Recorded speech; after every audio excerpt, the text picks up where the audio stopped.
Good morning or good afternoon, depending on where you're joining us from.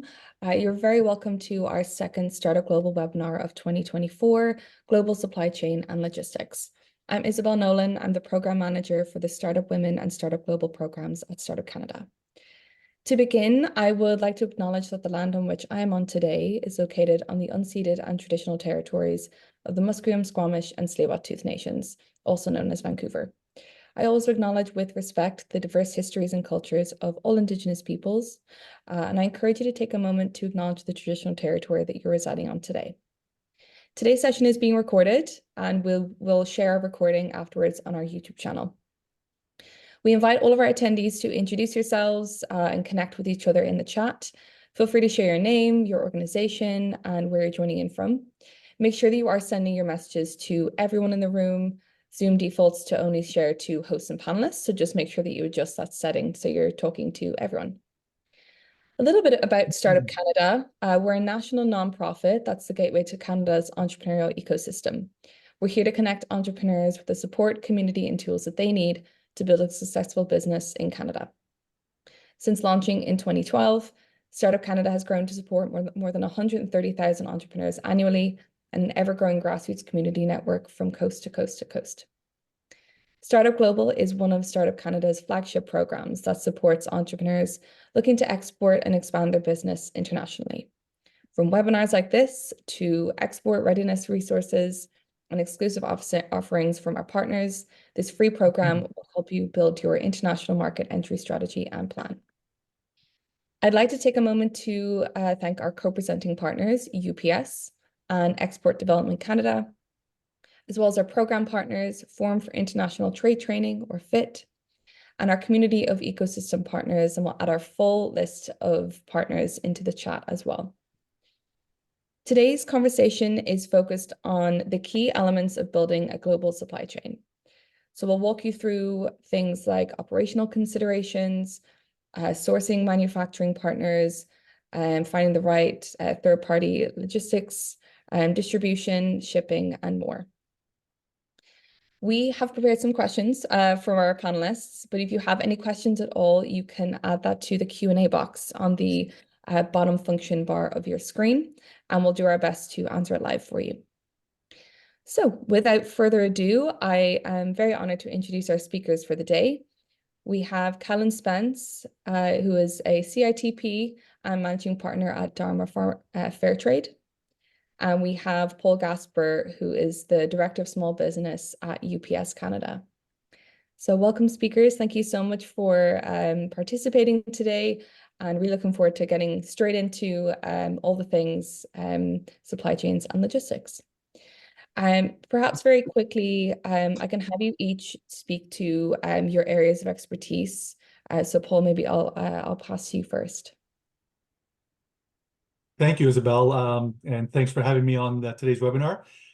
So level of expertise. So 33 years in the courier and logistics world. So, and I've had an opportunity with my career at UPS to dabble in all different aspects.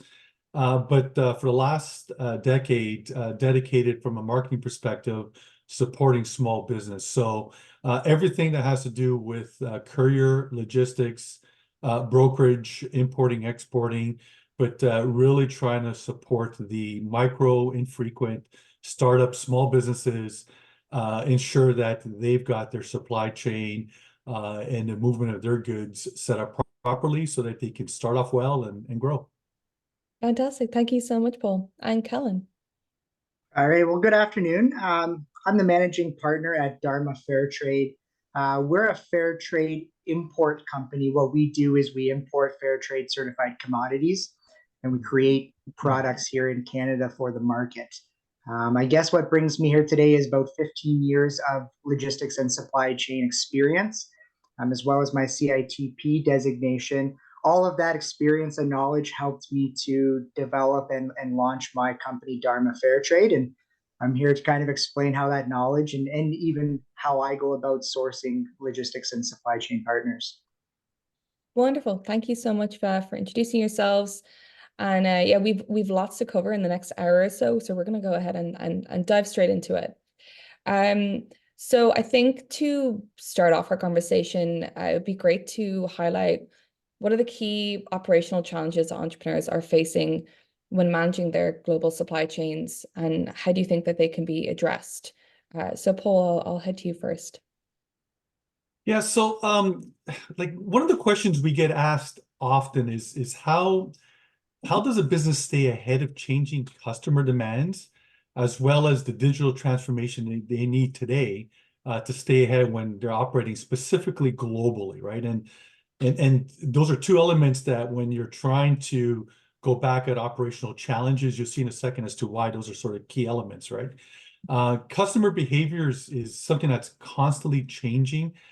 In fact, now what we do to try to, when we start talking about customer behavior, we sort of break it in between, pre-COVID and post-COVID, because what the COVID years brought from a customer behavior and expectation when it comes to ordering goods there's this great demand and expectation for businesses to meet, their flexibility and to be more agile, right? Customers want goods faster. They don't want to pay for shipping.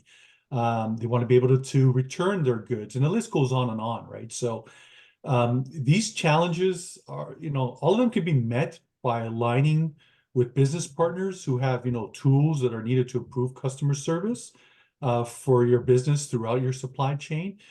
For example, partner with logistics companies that offer choice and convenience, right? And I know it's about, I usually don't toot my own horn. I usually don't talk a lot about UPS when I'm on these, but yeah, I want to use them as an example here because an organization like UPS, and there's others out there as well too, but they have different options that balance both speed and cost. And having these choices for your customers, including visibility tools, allows customers to see their orders and, make changes to their final mile delivery. And those are things that customers want. And being able to offer these digital solutions, it helps improve the customer experience around the world, which obviously places a lot less stress on your supply chain, and at the same time, driving brand loyalty as well. Definitely. So definitely listening to what your customers are looking for and how can you best provide that to them, but also in a costly manner for small businesses. Mm-hmm. Kellen, how about yourself in terms of specific challenges that entrepreneurs are facing? Yeah, I think the resources would be the number one challenge I think most entrepreneurs face, especially in the startups phase of that is cash resources as well as human resources. We can't hire a bunch of people to do all the work for us. So I find when you're going through all the different operational aspects of running a business, I think logistics is an afterthought. It's when you get to that stage, all of a sudden now you have a business and you have to either start bringing inputs to produce your product, or you have to start shipping your product out to customers. So I think it's one of those things that's not thought about at the early stages of startup. It's kind of an afterthought. And I'm fortunate enough to have had experience in the industry. So I knew ahead of time what pieces of that puzzle I'm going to need to assemble when it comes to that time. And I think that's something that is a struggle for entrepreneurs, is when they get to that phase where logistics comes into play. It's who am I reaching out to and why, and what are the different pieces I need to put a successful value chain together. I think that's where entrepreneurs struggle, and it's a secondary phase struggle. Okay, so really baking it into their export plan from day one is crucial, I think. A lot of times, I think for myself personally, just from having that previous experience, I was able to have that foresight. But the earlier you can start planning, or at least researching who your potential partners could be, the better position you'll be in. Great advice, thank you. And when entrepreneurs are building out their supply chains, how can they ensure efficiency and flexibility in these supply chain operations, especially when they're dealing with unpredictable factors such as market demand fluctuations or maybe geopolitical events? Paul, what advice do you have for those steps? Well, I mean, and it's almost continuing what Kellen just said. I mean, it's you don't know what you don't know. And logistics is just one of those things that people don't think about and therefore don't know a lot until they have to dive into it or live and breathe it for a while. So, to answer your question specifically, um, you know, uh, planning leads to a better plan, right? Better forecasting leads to better forecasts, right? So, to better navigate the volatile conditions, or even have insightful advancements to forecasting helps you, right? Because it allows not just your shipping partner, but you to plan things like we already heard, like labor, like space, everything else to keep you on plan and to track, right? So think, for example, considering more than one supplier or manufacturer, if that's possible. Because again, we're talking global here, right? So having different ones in different markets might be one of the ways of looking at, but having the opportunity to forecast and understand that will help you, right? Because one of the advantages of being global, because you mentioned geopolitical, one of the advantages of being global is that when there are market demand fluctuations or those geopolitical events, you can shift your focus and business to those more stable markets while you monitor and continue to see what's happening in that other part of the world, right? So think of it from that perspective. And then, I guess finally is, I think that it goes without saying, but map out your entire supply chain, right? You need to look for improvement opportunities and how to build contingency plans throughout that supply chain, right? And this is one of the things I always tell businesses, it's not a one and done, right? When you're talking about mapping your supply chain, this is an exercise you should be doing at least once a year. And definitely you need to be doing this every time there's a significant change in your business, right? Like you introduce a new product or new product line, you change your suppliers or you're entering a new market, all things that you need to constantly be doing. And by doing that and diversifying a little bit, you're definitely addressing some of those potential pitfalls and challenges. That's a great point there. And I think especially with not just having one partner for each stage, and like you said, having more than one supplier. I've talked to a few entrepreneurs who have found themselves in really difficult situations because one supplier has fallen through or for whatever reason. I had one entrepreneur say, "Oh, if you have one supplier, you have no suppliers." So having that flexibility and different options, I think is a fantastic point. Um, Kellen, I'll throw the question over to you as well in terms of ensuring that efficiency and flexibility within these operations. Yeah, I think from the entrepreneur standpoint, your business is riding on how well your partners execute on their end of things. So that's where that partnership comes into. Even when things aren't going poorly, you still kind of have to test and measure that partnership. How do they respond when things are going well? How do they respond when there's a slight hiccup, if there's a slight problem, because you have to kind of scale that. What happens when the wheels fall off and something catastrophic happens? Can I rely on my partner to help me pick up the pieces, or are they going to walk away from it? Are they going to push me somewhere else? How well do I know them? That's the other thing. And what do others know about them in their ecosystem as well? It's one of the most, I would say logistics is one of the more saturated industries in North America today. So there's a lot of players, a lot of price points. You can pretty much find whatever it is you're looking for, whether it's a price point or a service point. So you have to really do your research and know your partners and talk to them and benchmark and measure with them. It's great when things are going well, but in supply chains, you really know how well and strong you've built that supply chain when something goes wrong. Right. Okay. And Kellen, to kind of keep on that topic of partners, can you maybe talk about the factors that entrepreneurs should be considering when they're sourcing these partners, whether that's, in manufacturing or logistics or, what should they be looking out for when they are sourcing these partners, especially globally? Yeah, I mean, there's a lot. It's harder for me to really say from square one because I've lived in the logistics environment for so long before I took the entrepreneurial journey. But I can say, like, one of the biggest examples is in customs brokerage, where you think that it's just a matter of submitting a couple pieces of paperwork to your customs broker, and you kind of wipe your hands of it, and then hopefully everything gets cleared, and then you can import your product or whatever it is you're importing. But something gets lost in the transmission of that paperwork. Do you have a contact at that customs brokerage? Is that customs broker going to rate your import so that Canadian customs knows what it is, what kind of duty you're paying on it? Are they going to lay that all out for you, or are they going to expect that you're going to figure that all out on your own? So you got to kind of understand what your provider is going to do for you as well, and make sure you really understand, okay, I'm paying you this much for this much. And then really go to your, obviously, partners that you work with in supply chain. If you can ask them for help or a guide in that, even talking to your competition at times.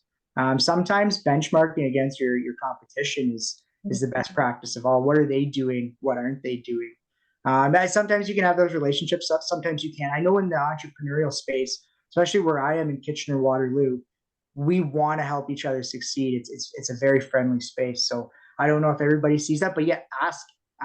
That's your best bet. You do not want to go trial and error, and really understand what you're paying for and what's included in the service you're paying for. That's always, I would say, that's number one when it comes to sourcing a logistics partner. Thank you so much, Paul. I don't know if you have anything to add to that. Yeah, I'm going to sort of continue what you were saying, but as opposed to a logistics partner, because I think one of the things that we talked about in preparing for this was even like a manufacturing partner. And one of the things that I figured I would want to at least add here, because it's a thing that I'm not too familiar with, but I know and I've heard has been a challenge for entrepreneurs when they're sourcing these manufacturing partners globally. And that is understanding the agreement well, specifically when it comes to equal terms, because you need to ensure what those are and that they're in agreement. And for those that don't know what equal terms are, I mean, there are widely used terms of sale. There's a set of 11 of them internationally recognized, and they basically define the responsibility between the seller and yourself as the buyer. And specifically, what they include is who's responsible for paying and managing a shipment, the insurance, the documentation, customs clearance, for example, and other logistical activities as well, right? So, and there's a huge difference between those 11 different terms that can greatly add cost and or risk to your business. So the one thing I've heard many times when people talk about sourcing these relationships is understanding what that is. Yes, you can have two great manufacturers or suppliers for you in China, and one's cost seems to be a lot less, only for you to realize afterwards that that one is less, but you're now responsible for getting the goods from their dock all the way to your dock, where the other one, when you added in the fact that they were going to deliver it to your door, might have been cheaper for you. So it's a space that, you know, until you dive into globally, you don't know that well. And it's definitely something you need to understand. There's a lot of partners around the world, and here in Canada that can help you with that. EDC is a great place. FITT, which is another partner, can definitely discuss equal terms for you and help you there and training on that. So it's definitely an area I think is important to look at. Yeah, and a lot of what I'm getting is, you know, the leaning into the part of you don't know what you don't know when you're starting to get into this, if your background is not in supply chain logistics. So really leaning on those partners that have the resources, have the knowledge, so that you can be as knowledgeable in it before, like you said, Kellen, rather than doing like a trial and error, really educating yourself on all the different pieces and bringing in the experts to help you on the areas that you don't necessarily know yourself. We have a question in the Q&A box that is sort of touching on this, and I'll let Paul or Kellen go for it, but they're asking, how is the logistics of a business like Uber or Instacart defined in international business planning? Their business is an agency like this. So what logistical partner are they looking for? Either of you have an answer for that question? You want to go ahead first, Kellen? Sure. Yeah, I would think in an area like that, like I mean, obviously there is a commercial aspect to Uber with their Uber Freight offering, which is much different from their ride sharing platform of Uber that a lot of us would utilize that for. As far as logistics partners, I can't speak any more than to the Uber Freight side, where they would be looking for an owner operator, a transport truck type driver. I think in that instance, as for logistics, as for the other ones, I'm not sure exactly what type of logistical experience would help you in that situation, or what they would be looking for. I mean, the only thing I could add to that is crowdsourcing is disrupting lots of industries, and logistics is one of them as well too. It's definitely something that even us as an organization, UPS, is looking into in other parts of the world. So, you know, a lot more to look out and to see where this is going to end up. But the one thing you got to keep in mind is in most of what's available today or in the near future, really is more of local play, right? I mean, yeah, you can utilize some of these solutions for longer hauls, but you know, we're talking global here, and when we're talking about taking your business global, you can have multiple partners, but you need someone that understands the logistics of managing things globally, right? You heard Kellen mention already customs. That's a key element of that, right? So it becomes a lot more complex when you're talking about picking something up in a country, having different ways of moving it to your country. Nearshoring is becoming a much bigger thing now. So do I look at China? Do I look at Mexico? Who's going to help me with the logistics of moving those goods? Do I need to warehouse? Do I need inventory? Or am I going to, order on demand? And all of those are things that impacts your logistics, and then can impact whether or not, some of these crowdsourcing solutions is the right fit for you and the right solution. Not too sure if we answered the question, but hopefully we did. Thanks so much, yeah, for both of you for taking a crack at that question. Isa, I hope that does answer your question. But if you have anything to follow up with, please let us know. I'm seeing a question come into the Q&A box about third-party logistics, and that is our sort of next section of the session. So, Kellen, I'll be sort of focusing these questions to you, if that's okay. Sure. So when it comes to finding the right 3PL or third-party logistics, what criteria should entrepreneurs be prioritizing when selecting these providers for their global operations? And how can they ensure alignment with their business objectives? Yeah, that's a good question, and I mean that's a big one, especially at the startup phase when you're dealing with a global shipment. So your third party logistics provider, that's going to become the backbone of the success of whatever you're setting up. So what you're going to want to know is that when it comes to global shipping, again, just like domestic shipping, there are companies out there that can do large scale, multiple countries. Maybe they service every port or all the major ports around the world. And then there's smaller shippers that would do more niche lanes or niche products. It depends on all what you're shipping. But let's just say, it's just one pallet of widgets and you're looking to export that into a global market. The first thing you're going to want to know is how big is the shipment, because that's what you're going to pay for. So understanding kind of those basics is, what do the shipping companies charge to move it, and why do they charge that? So it all comes down to the dimensions of what you're shipping and the weight of what you're shipping. That's kind of the big. So understanding how you want to pack that up, how you want to create it to make it not just easy for your customer to receive, but also easy for the logistics company to move it as well. There's a lot of nuances, I would say, to global shipping that you're going to have to do a little bit of research. And unfortunately, there is a little bit of trial and error. It's when I say you don't want to do trial and error, you don't want the painful trial and error, but there will be trying a couple different, am I using Maersk or am I using Hapag-Lloyd? Like, you might try a couple different providers that do similar things before you find the right fit for you. And then you'll refine that as you go and try to find, who's the better carriers in these lanes. Do they offer warehousing? And similar to what Paul said, like, what else could they provide to me, whether I need that right now or maybe as I scale up? Are there opportunities for them to grow with me? But I think the first thing you have to really understand is, what am I shipping? How am I packing it to be shipped? What's those dimensions and weights? And then what are my options to ship it? Obviously, if it's going overseas, you've got ocean and you've got air cargo.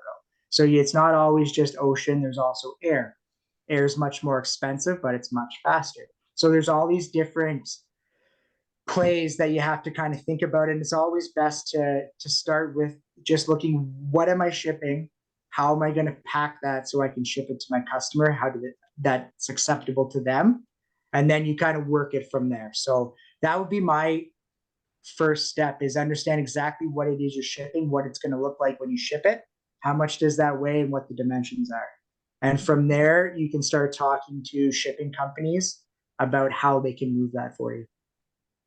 Thanks, Kellen. And Paul, I don't know if you have a follow-up with that, but UPS have so many interconnecting offers that help with this sort of thing. So I don't know if you have anything to add to what Kellen said. I do. I'm in agreement with what Kellen said, but again, because we're focused globally here, to me, there's a lot of factors, but two that I definitely would want to put towards the top of the list for a business that is now going global and looking for a partner. Try prioritizing technology and scalability, right? So a 3PL partner should provide seamless integration to any existing technology that's going to make your operations a lot easier for you, right? So UPS, like many others, have APIs and other solutions and tools that all are integratable. And that is key, because a business needs to make that seamless so that you're talking, your orders are talking to your fulfillment, talking to your shipping, and that's going back upstream as well too. And then, of course, the other essential decision factors when you're evaluating the 3PL is, are they local or are they global? Can they scale with me, right? Because you might have a great partner, but if you've got aspirations to go into the markets and to grow, can they grow with you? And if they can't, then do I need to start looking at secondary partners or looking at switching partners altogether? Because, you're ready to grow and take into new markets, but who you're utilizing today might not necessarily be able to help you with that. So again, I would, a lot of key things we heard already, but I would really focus on the technology, because that's key today, and scalability. Great. Yeah, no, that's a fantastic point. And I mean, hopefully, that is every entrepreneur who's looking to export, they are already looking to scale. And so, yeah, ensuring that whoever you choose to work with, no matter what stage it is, can they grow with you in capacity and all of that. So Didi, I know you had asked questions about 3PL in the Q&A box, so I hope that answers your question in terms of our two speakers' expertise. But if you do have a follow-up, please do let us know. And Kellen, kind of going back to you a little bit in your experience, are there any examples that you can provide in terms of how partnering with the right third-party logistics partner can enhance supply chain efficiency and customer satisfactions? Sure. Yeah, I can make it fairly simple, because at my stage right now where I am with my business is I'm just importing still some raw material. I haven't gotten to the exporting phase yet, but I did have a situation where I had a shipment stuck with customs. I picked my broker that I worked with based on the fact that they had a 365 24/7 service offering with a representative or a customer service representative that I could call 24-hour number as well. So even though it was a Saturday morning when I had to deal with this situation, I was able to get a hold of somebody and get this sorted out on a Saturday morning. So when I was searching for customs brokers, one of my first questions was, what are your service hours and what happens outside of those service hours? Is there another broker that will clear on your behalf, or do I have to wait till the next business day? That can be a big decision because we know shipments don't stop. They don't only ship between 9 and 5. So for myself, it was a good gauge to know that I might need out of 9 to 5 business hour service. So by paying a little bit more to my customs broker, I was able to have that peace of mind. So that's just a prime example of doing a little bit of research, as far as I could have got a better rate from another broker, but I might have been waiting until Monday morning. And then you're dealing with other charges from customs delays. So that I would say is a prime example of where a partner can really help you out there. Fantastic example. Yeah. Yeah. Sorry, go Sorry, Isabel, if I could jump in, because I love the example that Kellen just shared. And I mean, again, UPS, I mean, we're one of the largest brokers in the world, and talking to our partners on the broker side, one of the things I hear all the time, which I find funny from them, is, you know, to say, like, you'll date your shipper, but you marry your broker. And that's because it is that important. And Kellen just gave a prime example as to, you know, if you're moving goods internationally, you need to be able to basically 24/7 get a hold of your broker, because it will be critical. You don't want something being stuck or sitting somewhere, because that definitely impacts your entire supply chain. So yeah, I just wanted to add that. And can I wasn't going to provide an example, but can I give an example, if you don't mind, on the reverse side, on the outbound, if that's okay? So on the outbound side of it, when you're talking about 3PLs, one of the things to consider when you're looking at your, you know, who is your 3PL partner, and I'm thinking more from a fulfillment warehousing perspective. Again, as you start to grow, think, you know, do I want them local? Do I want them in the other market? Do I need them in multiple places in the market? And I'll give you an example of some customers we're working with here in Canada, because for startups and for the infrequent small businesses, we've got warehousing space in Calgary and in Burlington, so east and west of Canada. Why is that important? Because some of these small businesses that we work with, very small inventory, but they put some inventory in both warehouses. That, believe it or not, is saving them a ton of money, and I'm talking financially, from an overall logistics cost, and it's improving their customers' experience. And you're probably wondering why. So think of this: if you've got a 3PL that is somewhere in Southern Ontario, and they're doing all of that fulfillment for you across the entire country, that's great for East Canada. But when it comes to West Canada, if you're trying to manage your costs and you're shipping it ground, for example, an order from a customer out west might take 4, 5, 6 days to get to them from a fulfillment location out east. So not great customer experience. And because you're shipping it further distances, it's costing you more. Now, having the same warehouse or a spin-off warehouse out west, now when an order comes in, it can get to your customer in a day or two, improves customer experience. And when you factor in the savings on the shipping piece, it more than offsets the fulfillment component for you as well, right? So that is why it's key to really dive into, and we said it's at the beginning, you know, your overall logistics and understanding all of it, because knowing that that's an option for you, you might think, well, that's going to cost more. Now I got inventory in 2 places.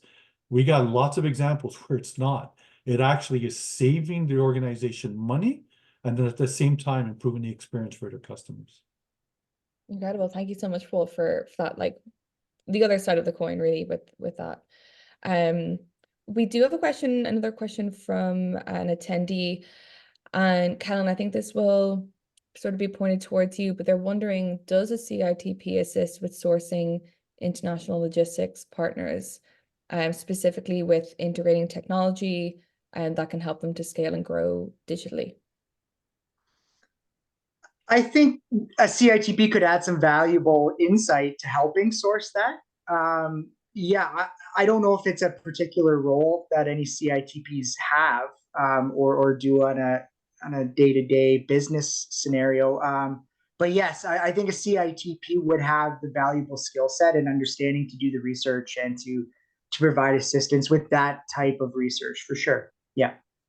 Wonderful. Thanks, Kellen. I hope that answers your question. So I wanted to touch a little bit about distribution.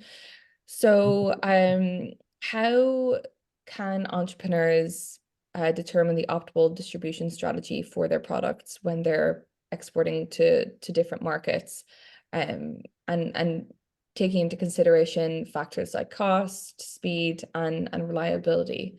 Paul, maybe I'll go to you first. Okay, so Isabella, how much time do we have? Because I mean, that is a complex question with a very complex answer because it's going to be different and customized for each business, right? And in fact, when we were reviewing these prior to the webinar, and I was looking at this question, I was like, man, there's just so much you can dive into here.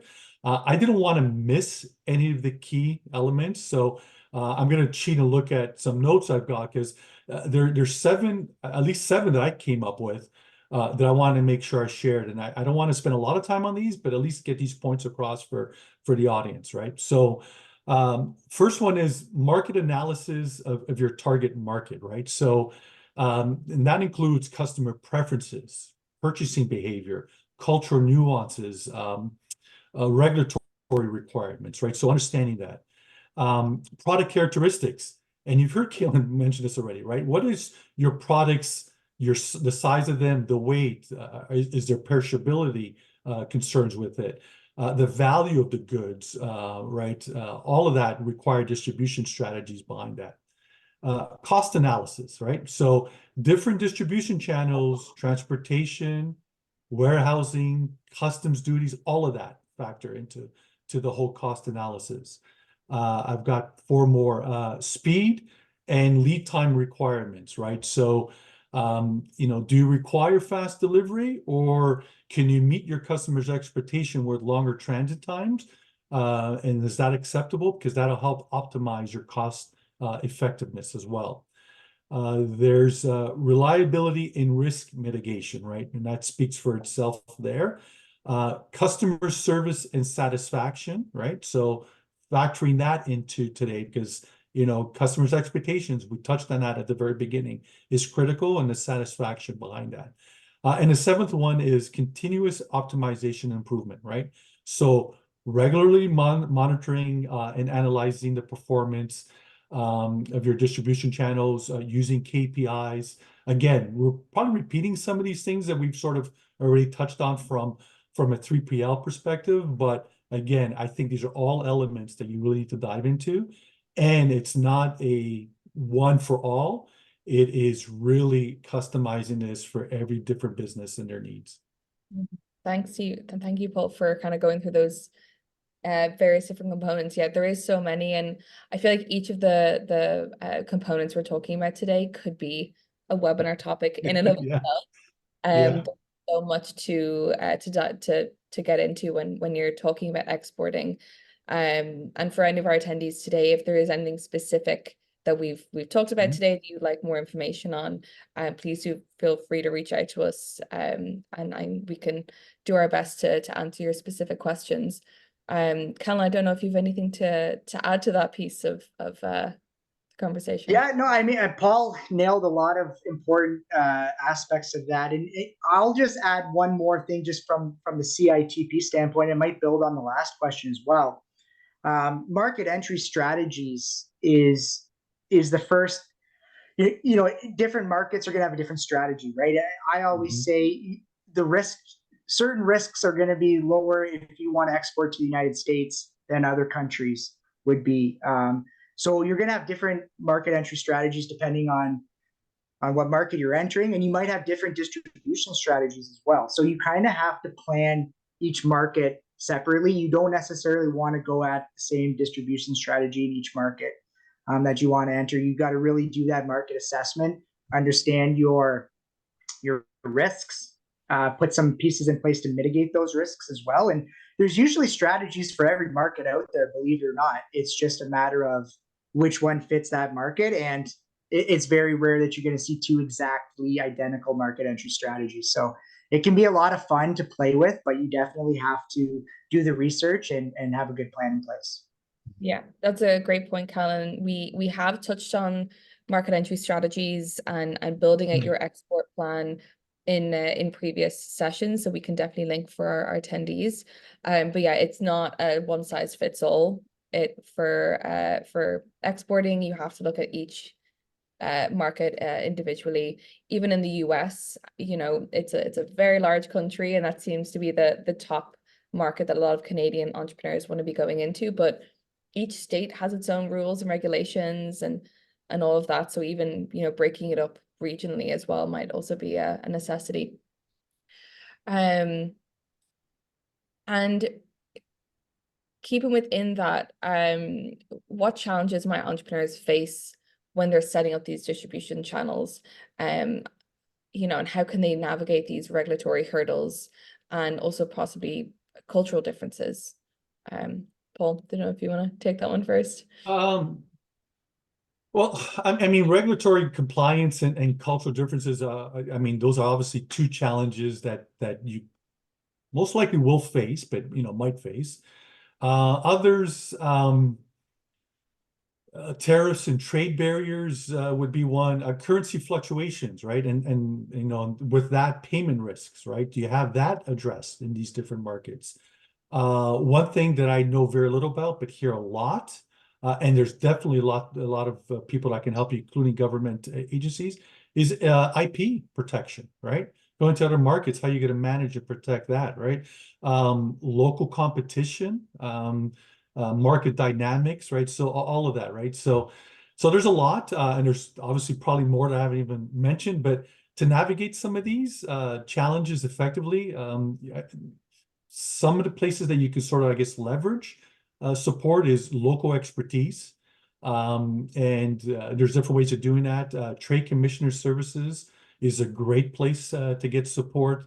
EDC might be another great resource as well too for support in these markets with some of these elements. And there are others as well, government and private sectors that can support all that. The seek guidance from these support mechanisms. Legal advice is also, you know, I would always recommend. Regulatory advice as well too. Get experts on that. You know, so if you've got your broker and you know, like Kellen said, and you've got a great relationship, they can help you with some of those regulatory requirements into some of these markets. So I guess all of that is you know, all places where you can get support and advice, but then have strong partnerships, right? So really strong partnerships with local stakeholders or people that are, you know, do business in those markets is another great place that can definitely help. And of course, having a strong logistics partners is also not a bad idea as well. So having that in place. So lots of partners who you can sort of lean on their expertise in these different, you know, areas of your logistics journey. I guess is kind of what you're saying. And yeah, and not being afraid to reach out and seek guidance from people who, you know, work within this space every single day and taking on their advice and guidance. Kellen, anything to add to that that piece of the conversation?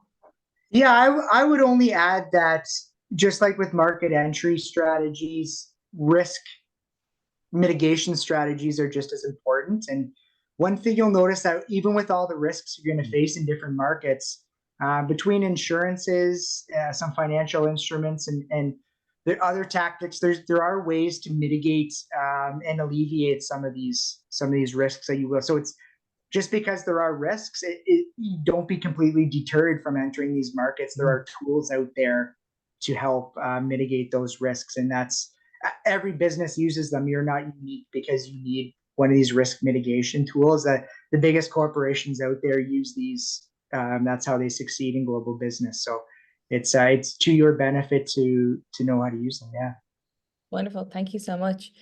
And I mean, a large portion of supply chain is, especially if you are, product based, is shipping. And Paul, very happy to have you on the panel to kind of talk about that side of things a little bit more in depth. So maybe you can first start off by talking about the various different types of shipping and moving product, and what's the right choice to make depending on your product. Yeah, and you said it right. It really depends on your product is one key element, what your customers' expectations are, what markets you're going to, where you're sourcing your goods. I mean, there's so many elements that factor into how you physically are going to move the goods, right? And shipping involves a variety of terminology and concepts.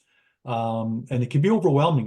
Look, I've been in this for over 30 years and learning things every day, right? So there's so much to it. And I'm in one niche, right? The courier side of it. Because when you're talking about modes of transportation, you've got, air, ocean. I want to make sure I don't forget any. You got air, you got ocean, you got rail, you got truckload, right? And then you've got, from a truckload, you've got full truck, less than full truck, right? And of course, courier is part of the truck mode as well too, right? So, and all of these have their own advantages and disadvantages, depending again on the product being shipped, the destination, the timeline, all of that. But then who's involved in all of these, right? Then you've got your carriers, right? The companies that are sort of behind these type of different modes, right?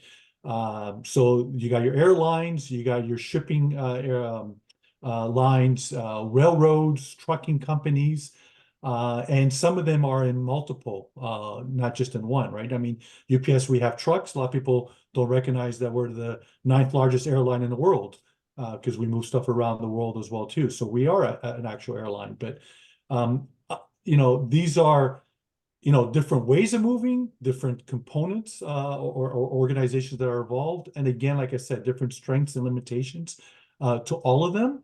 But it now boils down to what you're moving, right? So if your product is got a very short shelf life, perishable type good, and you're sourcing it from Asia, you're probably not going to put it into an ocean container.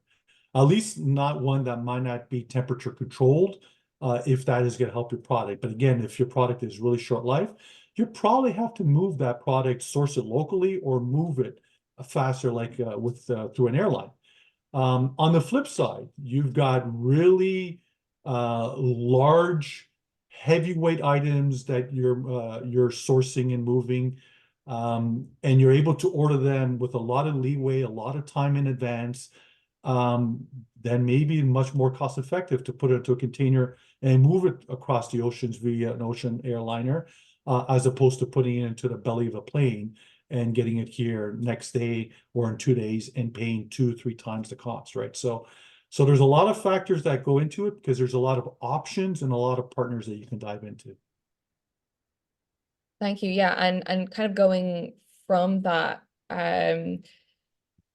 in your experience, like what are some of the best practices for managing international shipping logistics? Like you said, taking into consideration transport modes, but then also things like freight forwarding, or customs clearance as well. What are advice there? So shipping options, right? So having multiple shipping options and being transparent on what those options are, including, again, I said it earlier, returns, right? Returns is the one thing that, we as consumers all demand and want, but when we put on our entrepreneur and business hats, it's one of those things that we sort of shy away from, and it's a pain to deal with. But having, a complete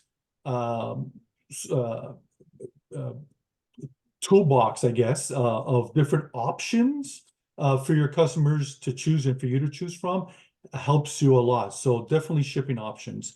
And people always like, well, no, they want the free shipping, the low cost. They do. But again, if I really want your product and you're based in Vancouver and I need it in 2 days for a party, for an event, for my business, I want to get it here faster. You don't offer those options to me, I can't buy from you, right? So that leads into the time in transit and speed, compliance, customs. We've heard, Kellen mention it, that is very important. So customs regulations determine which forms are required for your specific products, or other government agencies need to get involved. And don't assume because I went into the US and I'm using these forms, that's going to work for the UK and for for Singapore or for Mexico. It might not. So understanding that, map out that supply chain.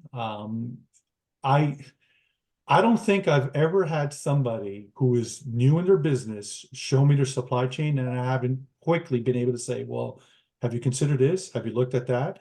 And then you see them sort of going, oh yeah, you're right. So map it out, get people to look at it, get help with that. Packaging and labeling. I think is about, you've seen me talk about this so often. I get people come up to me all the time. It's like, when should I start thinking about my packaging? And I'm not talking about for my product.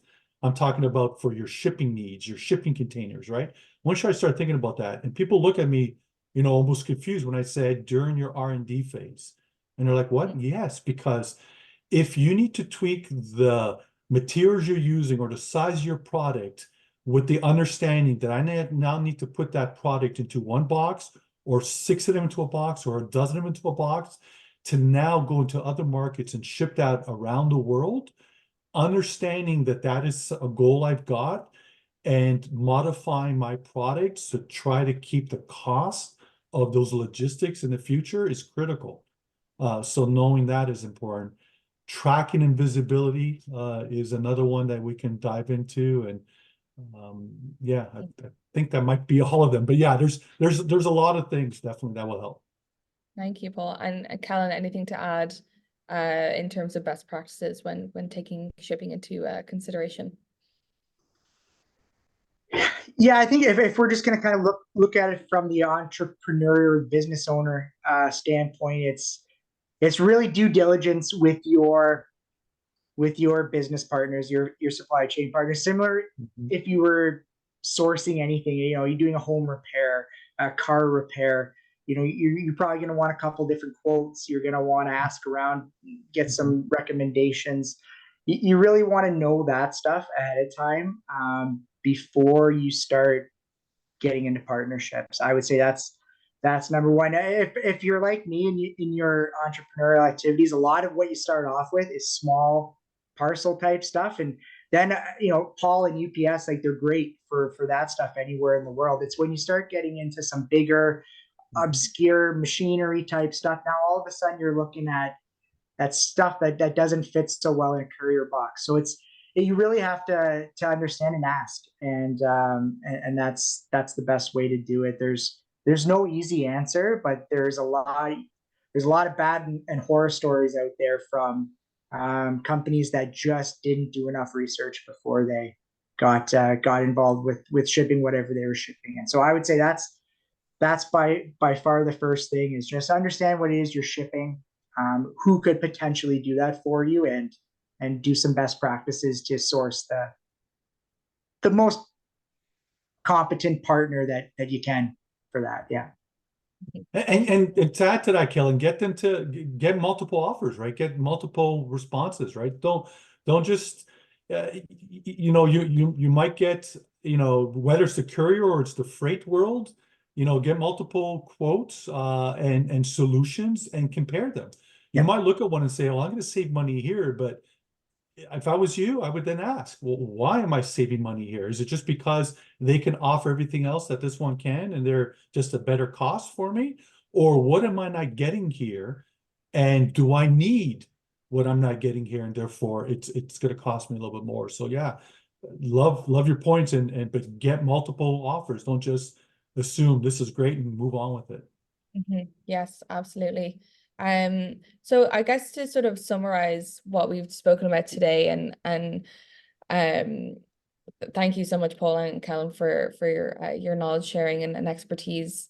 Is really mapping out the entire process, leaning on partners who have expertise in the various different components. You don't necessarily have and shop around. Don't just take the first offer that you get. Make sure that you're ensuring that it's the best option for you and your business, and can they grow with you? Can they expand as you plan to in the future?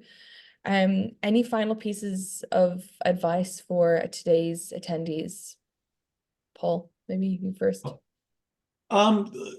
Look, I guess as final advice, just two things. Don't try to do this alone. And I think we sort of, with everything we just talked about, we sort of were heading in that direction, right? The right partners are critical, and they're out there, ready to work with you. So no matter what stage you're at, right? So, including courier companies, right? So don't. The challenge we have with UPS, a lot of people think, well, you know, they're for the bigger organizations. We support startups every single day, right? So don't try to do it alone. Talk to different partners, see what's the right one from you, right? And finally, don't wait. Like, start looking at this piece of your business. We were talking about this, the three of us earlier as well, where, you know, you see this all the time where businesses just, and we get it. As an entrepreneur and you're starting up a business, you're thinking about, where am I getting my next funding? Where, you know, do I have the labor capital that I need? I need to deal with legal. I need to tweak my product. Oh, I got to start marketing. I need to get sales. You're thinking about, that's great. But then logistics, especially, you know, and we're talking about products here, product-based. Logistics, people think about at the 11th hour. I can tell you sometimes it's too late, right? Like, you need to start thinking about your supply chain and your logistics much more earlier on in order to improve your success rates. So don't try to do this alone, and start working on it immediately. Thank you so much, Paul. And Kellen, any final pieces of advice for today's attendees? Yeah, I would just to tag on to what Paul was saying there. It's, make sure you use your partners. You're going to do a lot every day with your business, wearing many different hats. And most of you aren't going to come at it from the legit, like, most entrepreneurs are experts in one field or another, and then they start their business. Rarely do they come out of logistics and then start an entrepreneurial adventure. So I've got a little bit of an advantage on supply chain, but certainly not in other areas that you might be an expert in your entrepreneurial endeavor. So, but logistics can be frustrating. Just remember, you started your business because you're smart and you've got great ideas. Logistics will give you a headache from time to time, but partner with the right people. Let them help solve your problems for you, and you worry about the next problem that comes your way. So that's the thing with logistics. It's a necessary evil, but we've been doing it for so long that there's always a solution, and you just have to do the research and put the right pieces together. Fantastic. Thank you so much. So I know there's a few questions that we didn't get to today from our attendees. So if you would like to reach out to us, I've put my email in the chat there, and we can do our best to give you the right introductions. But thank you all so much for joining today's event. We put a quick feedback poll up to learn about how your experience was today. Massive thank you to our speakers, Paul and Kellen, for donating your time and expertise today. We've packed a lot into an hour. I feel like we could definitely keep going for a few more hours as well. But wanted to make it digestible and high level for you to be aware of the different components that go into building out your supply chain and logistics. Thank you again to all of our partners, UPS, EDC, FITT, who have shared a fantastic discount offer in our chat. So make sure that you look into that. Scotiabank, Startup TNT, GS1, North Forge, Toronto Region BOT, IPIC, and NCFDC. Our next webinar will be on funding your export journey. That will be taking place on July 11th. We'll drop the link into the register on how to register into the chat. So make sure to look into that if you are interested in learning how to fund your export journey. But thank you again to everyone for attending today, for providing your questions, and to our speakers. We'll see you next time. Thank you. Thank you. Bye.